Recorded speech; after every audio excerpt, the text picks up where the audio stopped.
हरियाणा में तो नरेंद्र मोदी ने सबको चौंका दिया था और पूरा गेम ही पलट दिया। लेकिन अब मोदी योगी की जोड़ी एक बड़ा टेस्ट यूपी में देने जा रही।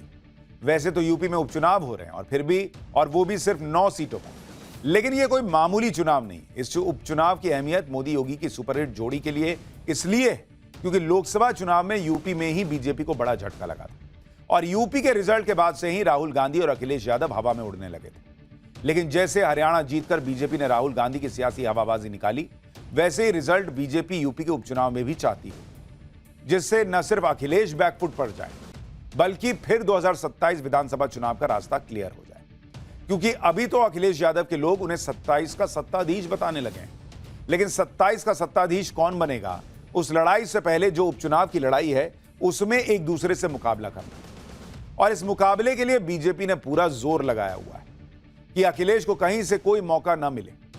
उधर अखिलेश भी अपना गेम खेल रहे हैं, वो कांग्रेस को बिना कोई सीट दिए सारी सीटों पर खुद लड़ रहे हैं। लेकिन अखिलेश यादव ने जो सियासी स्मार्टनेस दिखाई वो उन्हीं पर कहीं भारी ना पड़ जाए, क्योंकि कांग्रेस को अखिलेश ने साइड तो लगा दिया, लेकिन कांग्रेस भी मजबूरी में अखिलेश के खिलाफ कुछ बोल नहीं पा रही। हालांकि अंदर ही अंदर कांग्रेस अखिलेश की जड़ें खोदने में भी जुट गई है। ऐसी खबरें, यह कैसे हो रहा है? क्या कांग्रेस ही अखिलेश को हरवाएगी यूपी उपचुनाव में? यह आज आपको आगे बताऊंगा, लेकिन पहले यह देख लीजिए कि यूपी उपचुनाव में इस वक्त क्या माहौल बन गया है। क्योंकि उपचुनाव में सीधी सीधी लड़ाई बीजेपी और समाजवादी पार्टी के बीच की हो चुकी है। यूपी उपचुनाव में अखिलेश यादव ने राहुल गांधी को एकदम किनारे लगा दिया। वो खुद को इंडी गठबंधन का नया हीरो प्रोजेक्ट कर रहे हैं। अखिलेश यादव ने अपना ही माहौल बनाना शुरू कर दिया। अभी वो उपचुनाव लड़ रहे हैं, लेकिन अभी से उन्होंने 2027 का माहौल बना दिया। 2 दिन से अखिलेश यादव के ये पोस्टर वायरल हो रहे हैं, जिसमें लिखा है 27 के सत्ताधीश। इस पोस्टर में इंडी गठबंधन गायब है, राहुल गांधी गायब है। एक तरह से अखिलेश यादव ने यह मैसेज दे दिया कि 2027 में भी वो अकेले अपने दम पर बीजेपी से टक्कर लेंगे, उन्हें राहुल गांधी की जरूरत नहीं है। ये तो इन लोगों का हाल है। राहुल गांधी इकोसिस्टम ने बना दिया उनको हीरो। हरियाणा के बाद मामला गड़बड़ा है। अब अखिलेश यादव इसी का फायदा उठाकर खुद को प्रोजेक्ट कर रहे हैं। दूसरी तरफ सपा अखिलेश यादव की जबरदस्त ब्रांडिंग में लगी है। समाजवादी पार्टी के मीडिया सेल से अखिलेश यादव का एक वीडियो भी जारी किया गया। इस वीडियो के साथ जो लिखा है वो बड़ा अहम है। इसमें लिखा है कि पीडीए के नायक सिर्फ अखिलेश, पीडीए के नेता सिर्फ अखिलेश, पीडीए के हितैषी सिर्फ अखिलेश, हमें चाहिए कौन? सिर्फ अखिलेश, सिर्फ अखिलेश। यानी समाजवादी पार्टी तो साफ मैसेज दे रही है कि यूपी में कोई इंडी गठबंधन नहीं चलेगा बॉस, सिर्फ अखिलेश अखिलेश ही होगा।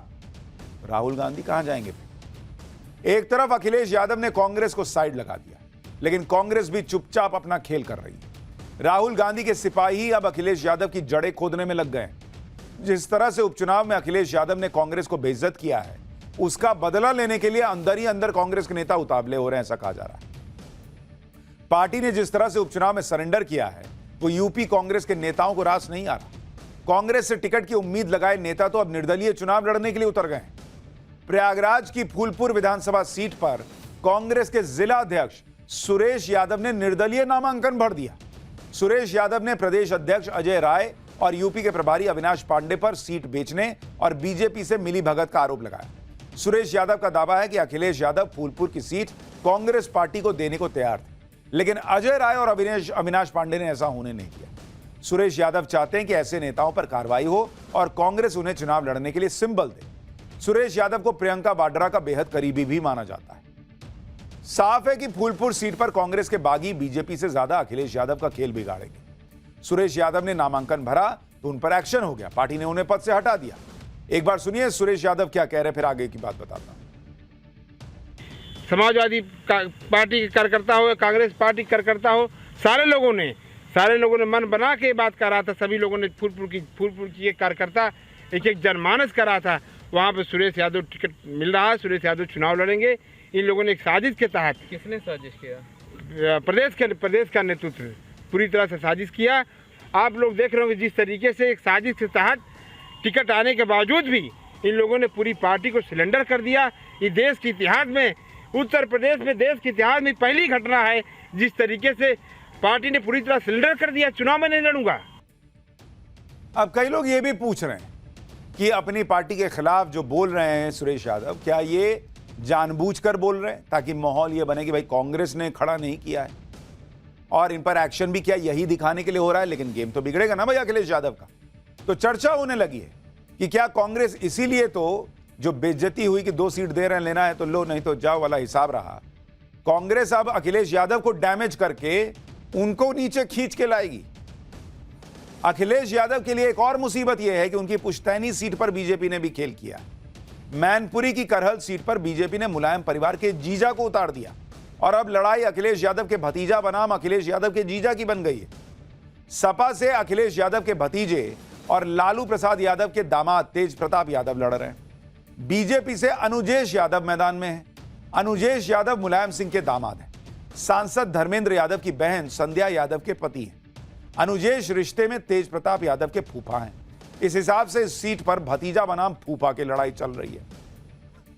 हालांकि मुलायम परिवार अनुजेश और संध्या से पहले ही सारे रिश्ते खत्म कर चुका है, इसलिए सपा इसे पारिवारिक लड़ाई मानने से इनकार कर रही है। अखिलेश यादव इसे बीजेपी का तिकड़म बता रहे हैं। एक बार सुनिए अखिलेश यादव ने क्या कहा, फिर आपको बताऊंगा करहल सीट जीतने के लिए बीजेपी कैसे 2002 वाला दांव चल रही है। जब बीजेपी को लगा कि वो हार जाएंगे तो कोई ना कोई तिकड़म करो, कोई ना कोई तिकड़म करो, कोई ना कोई ऐसा संदेश दो जिसका समाजवादी पार्टी के लोग जवाब ही देते रहे। ये लोग तो परिवारवाद के खिलाफ वाले लोग थे, याद करो आप। जो लोग परिवारवाद के खिलाफ थे आज रिश्तेदारवादी कैसे हो गए। करहल सीट मैनपुरी लोकसभा सीट के तहत आती है। यह सीट सपा का गढ़ मानी जाती है और 2022 में अखिलेश यादव यहां से जीते। साल 1993 से सपा यहां से जीतती आ रही, इसलिए यह सीट बीजेपी के लिए कठिन सीट मानी जा रही है। बीजेपी को लग रहा है कि जैसे 2002 में उसने सपा के इस गढ़ में सेंधमारी की थी, वैसे ही इस बार भी कमाल हो सकता है। दरअसल साल 2002 में विधानसभा चुनाव हुए। सपा ने इससे सीट पर अनिल यादव को लड़ाया, बीजेपी ने सोबरन सिंह यादव को टिकट दिया। करहल की चुनावी लड़ाई यादव बनाम यादव की हो गई थी। सोबरन सिंह यादव सपा छोड़कर बीजेपी में आए। वो करहल सीट पर सपा की कमजोरी और ताकत दोनों अच्छे से जानते थे। मुलायम सिंह यादव ने अनिल यादव को जिताने के लिए पूरी ताकत झोंक दी, लेकिन मुकाबला काफी टाइट रहा। बीजेपी के सोबरन यादव ने सिर्फ 1925 वोटों के बहुत कम अंतर से सीट जीतकर चमत्कार जैसा कर दिया था। सपा के लिए ही नहीं बल्कि मुलायम सिंह यादव के लिए करहल सीट की हार सियासी तौर पर बड़ा झटका थी। इसलिए मुलायम सिंह यादव ने सोबरन यादव को सपा में शामिल कराने का दांव चला और 2004 में इसमें सफल हुए। सोबरन यादव इस सीट पर 2017 तक लगातार विधानसभा का चुनाव जीतते रहे और 2022 में उन्होंने अखिलेश यादव के लिए करहल की सीट छोड़ दी। उधर यूपी उपचुनाव को लेकर बीजेपी और अखिलेश यादव के बीच जुबानी जंग भी तेज हो गई है। सुनिए कैसे केशव प्रसाद मौर्य और अखिलेश आपस में भिड़ गए, फिर आपको बताऊंगा अखिलेश यादव की नई टेंशन क्या है। भारतीय जनता पार्टी गठबंधन जीतने जा रहा है। समाजवादी पार्टी की साइकिल को जनता ने पंचर करके सैफई भेजने का मन बना लिया है। गुंडागर्दी, जातिवाद, तुष्टीकरण, यह तीनों के लिए उत्तर प्रदेश में कोई स्थान नहीं है और श्री अखिलेश यादव की समाजवादी पार्टी का जो पीडीए है वह फर्जी है, पिछड़ों, दलितों, वंचितों के साथ एक धोखा है और उस धोखे का जवाब जनता देने के लिए तैयार बैठी है। कांग्रेस अंतर्राष्ट्रीय पार्टी बनती थी, सबसे पुरानी पार्टी बनती थी, गठबंधन टाएं फिस हो गया। समाजवादी और कांग्रेस की जो रणनीति है उसी से पस्त हो गए। अगर रणनीति हमारी है तो उनके भी नेताओं के जो गठबंधन है उनके नेताओं को टिकट क्यों नहीं मिली? कौन कौन मनाने गया, कौन कौन उन्हें स्वार्थ और लालच दे रहा है? समाजवादी पार्टी और कांग्रेस, हम विपक्ष में हैं, हम किसी को लाभ नहीं दे सकते, हम अपनी बात कर सकते हैं, लड़ सकते हैं। ये हमारी स्ट्रेटेजी का हिस्सा है कि हमारे रणनीति है कि हम लोग मिल करके इस तरह लड़ रहे हैं, न केवल अभी लड़ रहे हैं, इंडिया गठबंधन मजबूत करेंगे और 27 में भी इनको हराने का काम करेंगे। कांग्रेस को सीट दिए नहीं, कह रहे हैं हम मिल के लड़ रहे हैं। अखिलेश यादव अभी लोकसभा चुनाव की खुमारी में, उन्हें लग रहा है कि वो अकेले ही बीजेपी को पटकनी दे देंगे, लेकिन अखिलेश यादव का ये एकला चलो वाला नैरेटिव अखिलेश यादव पर भारी भी पड़ सकता है, क्योंकि अगर अखिलेश यादव हार गए तो उपचुनाव में हार की पूरी जिम्मेदारी उन पर ही आएगी। अगर वो कांग्रेस के साथ लड़ते तो ये इंडी गठबंधन की हार ज्यादा कहलाती। अखिलेश यादव हारे तो राहुल गांधी की तरह उनका कॉन्फिडेंस भी हिल जाएगा। इंडी गठबंधन में उन्हें भी वैसा ही कोसा जाएगा जैसे राहुल गांधी का हाल हो रखा है। 2027 के लिए भी अखिलेश यादव की दावेदारी कुछ कमजोर पड़ जाएगी। अखिलेश यादव अभी तो इंडी गठबंधन के सबसे बड़े हीरो हैं। उपचुनाव हारते ही उनकी लोकप्रियता का ग्राफ भी गिर जाएगा और अखिलेश यादव के लिए उपचुनाव जीतना इतना आसान नहीं है, क्योंकि सामने सीएम योगी है। सीएम योगी उपचुनाव के लिए कोई कसर नहीं छोड़ रहे, एक एक सीट पर खुद नजर बना के रख रहे हैं। यूपी में योगी आदित्यनाथ डटे हुए हैं तो महाराष्ट्र में अमित शाह ने मोर्चा संभाला हुआ है और उनके मोर्चा संभालने का असर यह हुआ है कि एनडीए में सीट शेयरिंग की डील डन हो गई। एनडीए के अंदर 106 सीटों पर बात फंसी हुई थी, लेकिन अब ज्यादातर सीटों पर बात बन गई है। सूत्र बता रहे हैं कि महायुति में अब सिर्फ 11 सीट फाइनल होनी बची है। इसमें 9 सीटों पर बीजेपी और शिंदे गुट के बीच बातचीत चल रही है, 2 सीटों पर बीजेपी और अजीत गुट के बीच बातचीत चल रही है। कल ही अमित शाह ने दिल्ली में महाराष्ट्र को लेकर जो बड़ी बैठक की थी, उसका असर है कि महाराष्ट्र में सब कुछ फटाफट होने लगा है। अमित शाह के साथ हुई बैठक में एकनाथ शिंदे और अजीत पवार शामिल हुए। अमित शाह ने दोनों नेताओं की उलझन, आपत्ति, विवाद सब एक बैठक में खत्म कर दिया, निपटा दिया। दिल्ली में एनडीए नेताओं को एक साथ बिठाकर अमित शाह ने सीट शेयरिंग पर फंसी गाड़ी को आगे बढ़ा दिया, लेकिन साथ ही अमित शाह ने महाराष्ट्र के नेताओं को एक जरूरी हिदायत दी। अमित शाह ने साफ कहा कि महायुति को बागियों से होने वाले नुकसान से बचना होगा, इसका बहुत ध्यान रखना होगा। अमित शाह ने अपने दोनों सहयोगियों यानी अजीत पवार वाली एनसीपी और शिंदे गुट वाली शिवसेना को सलाह दी कि वो बागियों से बात करें, उनकी नाराजगी दूर करें। सूत्र बता रहे हैं कि बागी नेताओं के डैमेज से बचने के लिए कुछ सीटें ऐसी रखी गई हैं जिस पर आखिरी वक्त में ऐलान किया जाएगा, जिससे बागी नेताओं को उम्मीदवारी का मौका मिले या उम्मीदवारी का मौका ना मिले या और जहां चुनाव में हार जीत का अंतर काफी कम होता है, वहां पर ऐसे बागी जो हैं वो बड़े निर्णायक भूमिका निभा सकते हैं। अमित शाह के मोर्चा संभालते ही एनडीए गठबंधन ने नए जोश को दिखा दिया। एनडीए ने सीधे उद्धव ठाकरे के बेटे आदित्य ठाकरे को घेर दिया। मुंबई की वर्ली सीट पर आदित्य ठाकरे के सामने शिंदे गुट ने राज्यसभा सांसद मिलिंद देवड़ा को उतार दिया। आदित्य ठाकरे साल 2019 में वर्ली विधानसभा सीट से चुनाव जीते थे, जबकि मिलिंद देवड़ा मुंबई साउथ लोकसभा सीट से 2 बार के सांसद हैं। Worli seat Mumbai south Lok Sabha seat के तहत ही आती है। आदित्य ठाकरे महाराष्ट्र में मंत्री रह चुके हैं। मिलिंद देवड़ा यूपीए 2 में केंद्रीय मंत्री रह चुके हैं। आदित्य ठाकरे उद्धव ठाकरे के बेटे हैं। मिलिंद देवड़ा कांग्रेस के दिग्गज नेता रहे मुरली देवड़ा के बेटे। वो इसी साल कांग्रेस पार्टी छोड़ एकनाथ शिंदे के गुट में आ गए।